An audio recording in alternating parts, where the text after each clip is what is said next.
فتح الباری جلد نمبر 2 صفحہ نمبر 257 میں لکھتے ہیں کہ اس مسئلہ میں یعنی رسول اللہ صلی اللہ علیہ وسلم کو کب معراج کرایا گیا، اس مسئلہ میں سیرت نگاروں کے جنہوں نے نبی صلی اللہ علیہ وسلم کی سیرت لکھی انہوں نے 36 سے زیادہ اقوال نقل کیے ہیں۔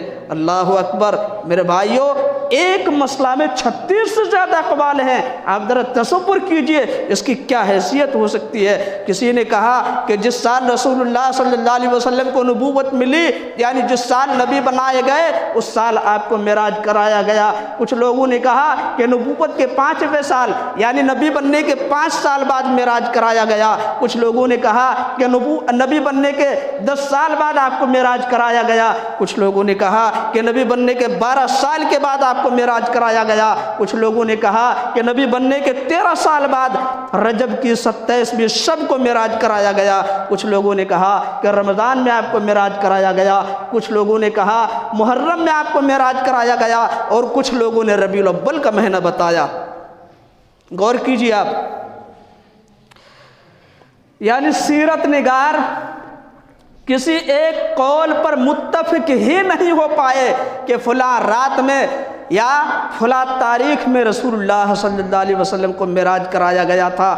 اس لیے یہ عقیدہ رکھنا کہ رجب کی 27ویں رات میں خصوصی طور پر عبادات کی جائے اور اگلے دن کا روزہ رکھا جائے، یہ بالکل شریعت کے خلاف ہے، اس کا شریعت سے کوئی تعلق نہیں ہے۔ یہ اس سلسلے کی پہلی بات ہے میرے بھائیوں۔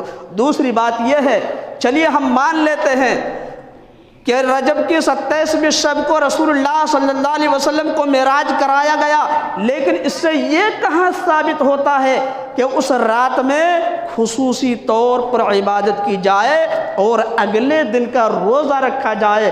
اس مسئلہ میں ہمارا موقف یہ ہے کہ رسول اللہ صلی اللہ علیہ وسلم نے اگر اس رات میں خصوصی طور پر کوئی عبادت کی تھی تو ہمیں بھی کرنی چاہیے، اور اگر آپ نے نہیں کی اور یقیناً نہیں کی تو ہمیں بھی نہیں کرنی چاہیے۔ اسی طرح اگر کسی کے پاس اس بات کی دلیل ہے کہ رسول اللہ کے صحابہ معراج کے واقعہ کے بعد ہر سال رجب کی 27ویں شب کو وہ خصوصی طور پر عبادات کا اہتمام کرتے تھے تو وہ دلیل پیش کرے تاکہ ہم بھی ان صحابہ کرام کے نقش قدم پہ چلتے ہوئے رجب کی 27ویں شب کو ہر سال خصوصی عبادات کا اہتمام کریں گے اور روزہ رکھیں گے۔ لیکن اگر اس کا کوئی ثبوت نہیں اور یقیناً نہیں ہے تو باطل، خرافات اور واہیات سے بچنا چاہیے اور خالص دین پر ہی عمل کرنا چاہیے۔ تیسری بات، رجب کی 27ویں شب کے حوالے سے یا رجب کے 27ویں دن کے روزہ کے حوالے سے جو کچھ بیان کیا جاتا ہے وہ سب کے سب جھوٹ ہے۔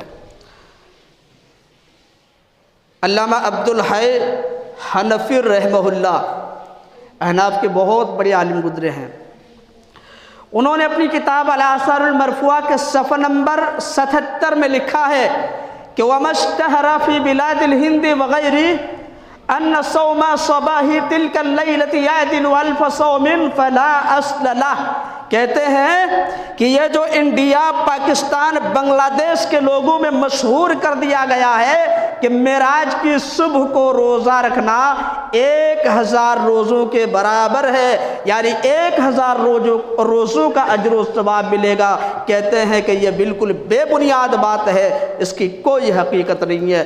میرے بھائیوں، رجب کے اس مہینے میں خصوصی طور پر روزہ رکھنا نبی صلی اللہ علیہ وسلم سے ثابت نہیں ہے۔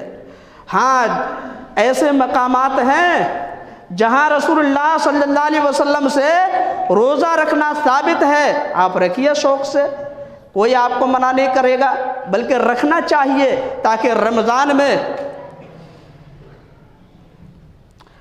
رمضان میں روزہ رکھنے کے لیے آپ کے لیے آسانی ہو۔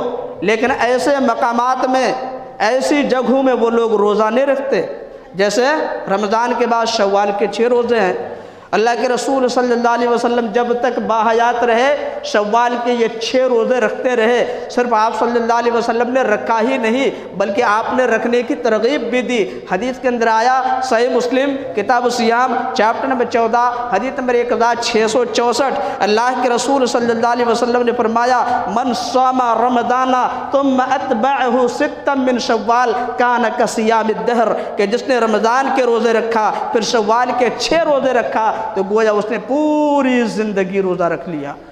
اللہ اکبر، رکھیے۔ لیکن جو رجب کے مہینے میں روزہ رکھتے ہیں وہ لوگ یہ روزے نہیں رکھتے۔ جہاں رکھنا ثابت ہے وہاں نہیں رکھتے، اور جہاں ثابت نہیں ہے وہاں پہ رکھنے کی کوشش کر رہے ہیں یا رکھتے ہیں۔ اسی طرح عرفہ کا روزہ بہت زیادہ فضیلت ہے اس کی۔ اللہ کے رسول صلی اللہ علیہ وسلم سے پوچھا گیا، اللہ کے رسول اگر کوئی عرفہ کا روزہ رکھتا ہے اسے کیا ملے گا؟ حدیث کے اندر آیا، صحیح مسلم کتاب الصیام چیپٹر نمبر 14 حدیث نمبر 1162، اللہ کے رسول صلی اللہ علیہ وسلم نے فرمایا یکفر السنۃ الماضیۃ والباقیہ، اگر کوئی عرفہ کا روزہ رکھ لیتا ہے، 9 ذی الحجہ کا روزہ رکھ لیتا ہے تو اس کے 2 سال کے گناہوں کو اللہ معاف کر دیتا ہے۔ اللہ اکبر، 1 سال پہلے کے اور 1 سال بعد کے جو ابھی ہوا ہی نہیں وہ بھی اللہ معاف کر دیتا ہے۔ رکھیے آپ عرفہ کا روزہ، کیوں نہیں رکھتے آپ؟ اسی طرح 10ویں محرم کا روزہ اللہ کے رسول صلی اللہ علیہ وسلم نے بہت بڑی فضیلت بیان کی۔ حدیث کے اندر آیا، صحیح مسلم کتاب الصیام چیپٹر نمبر 14 حدیث نمبر 1162، اللہ کے رسول صلی اللہ علیہ وسلم سے پوچھا گیا، اللہ کے رسول یہ بتائیے اگر کوئی 10ویں محرم کا روزہ رکھتا ہے اسے کیا ملے گا؟ تو اللہ کے رسول صلی اللہ علیہ وسلم نے فرمایا یکفر السنۃ الماضیہ، اللہ اس کے 1 سال کے گناہوں کو مٹا دیتا ہے۔ اللہ اکبر، کتنی بڑی فضیلت ہے۔ تو میرے بھائیوں، یہاں رکھنا ثابت ہے، یہاں رکھیے، شوق سے رکھیے، لیکن یہ لوگ یہاں پہ نہیں رکھتے بلکہ وہاں پہ رکھتے ہیں جہاں پہ نبی صلی اللہ علیہ وسلم سے روزہ رکھنا ثابت نہیں ہے۔ کیا سمجھ ہے ان لوگوں کی؟ کچھ سمجھ میں نہیں آتا۔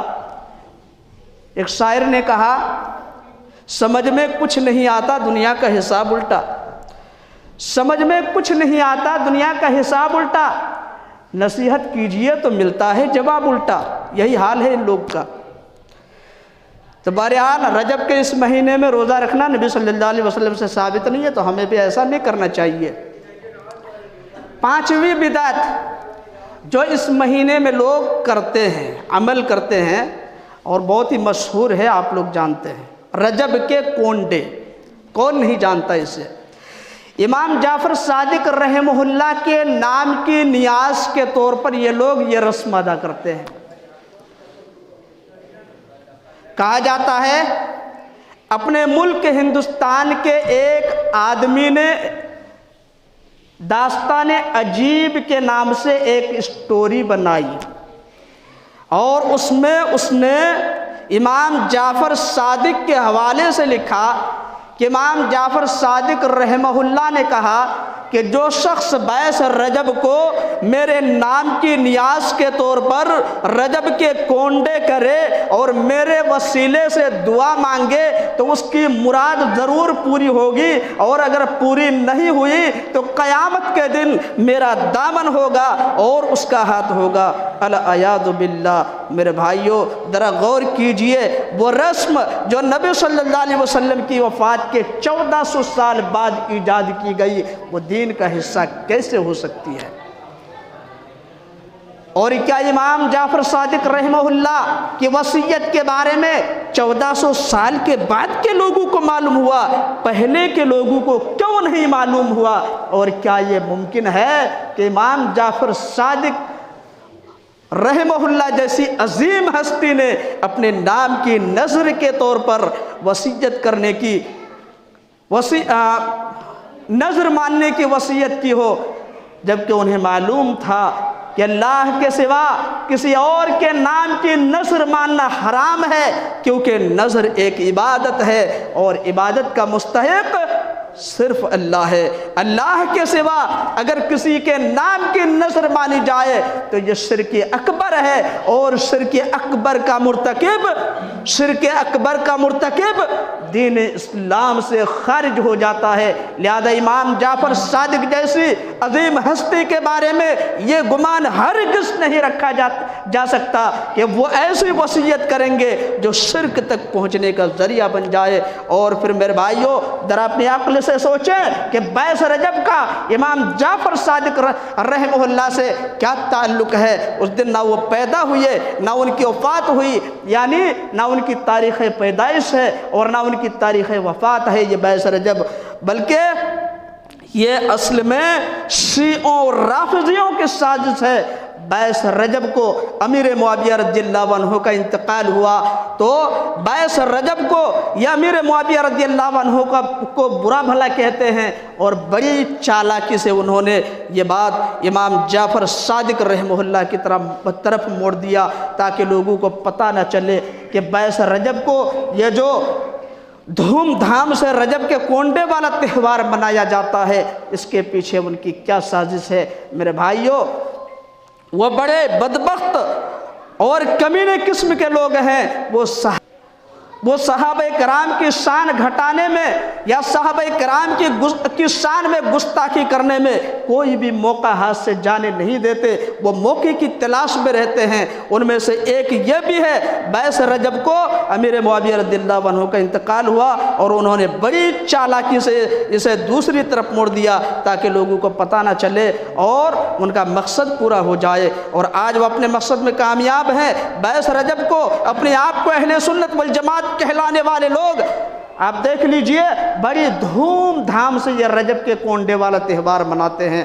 میرے بھائیوں یہ ایک جھوٹی کہانی ہے جسے دشمنان اسلام نے امیر معاویہ رضی اللہ عنہ کی شان گھٹانے کے لیے گھڑی ہے۔ اس لیے اگر آپ مسلمان ہیں تو اس طرح کی غلط رسموں سے ضرور بچیں اور خرافات سے بچنے کی کوشش کریں۔ جو اسلام میں نہیں ہے اسے زبردستی اسلام میں ایڈ کرنے کی کوشش نہ کریں۔ اگر آپ ایسا کریں گے تو یاد رکھیے قیامت کے دن آپ کو کتنی چیزوں سے محروم ہونا پڑے گا۔ نبی صلی اللہ علیہ وسلم کی رفاقت سے محروم ہوں گے، نبی صلی اللہ علیہ وسلم کے ہاتھ سے حوض کوثر کا جام پینے سے محروم ہوں گے۔ حوض کوثر کے پاس آپ کو جانے نہیں دیا جائے گا بلکہ دھکے مار کر کے وہاں سے بھگا دیا جائے گا۔ اسی طرح جنت سے بھی محروم ہو جائیں گے، یہاں بھی نقصان وہاں بھی نقصان۔ اس لیے ان چیزوں کو رواج نہ دیں، بدعات کو رواج نہ دیں بلکہ سنت کو رواج دیں، سنت کو پھیلائیں، سنت کو عام کریں اور نبی صلی اللہ علیہ وسلم کا پیغام لوگوں تک پہنچانے کی کوشش کریں۔ میرے بھائیوں یہ وقت کی پکار ہے، اللہ سے دعا ہے کہ اللہ تعالی ہمیں بدعات و خرافات سے بچنے کی توفیق دے۔